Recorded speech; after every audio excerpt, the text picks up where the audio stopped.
Hi, this is Dr. Neal Bhatia. I'm a director of clinical dermatology and therapeutics clinical research in San Diego. I'm also the vice president of the academy. I'd like to talk a little bit about the article that was published about the virtual training of medical students and residents in dermatology. I think we all agree dermatology is a 3D specialty, not a 2D specialty where visual helps, but you still need to put your hands on patients. You also need to have a tactile performance of an evaluation. So the part of the article that intrigued me was that you can do a training course and make patients and residents and medical students understand dermatology, but it's really not a substitute for not only dermatology residency or training, but also hands-on experience and being in the trenches.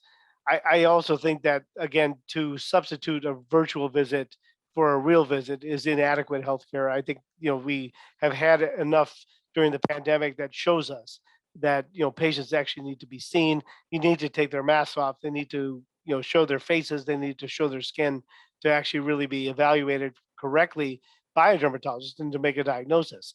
You can only take a picture for so long that it has a 2D image in front of backlight or the floor of bathroom tiles and everything else that a patient wants to show.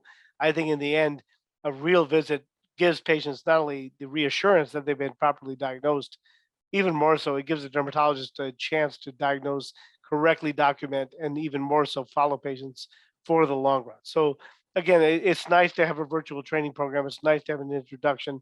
It is no substitute at all for real training, for real certification, and real proficiency of dermatology care. So I think as long as we keep that in our bags, we'll understand that. So all the best to all of you and happy holidays.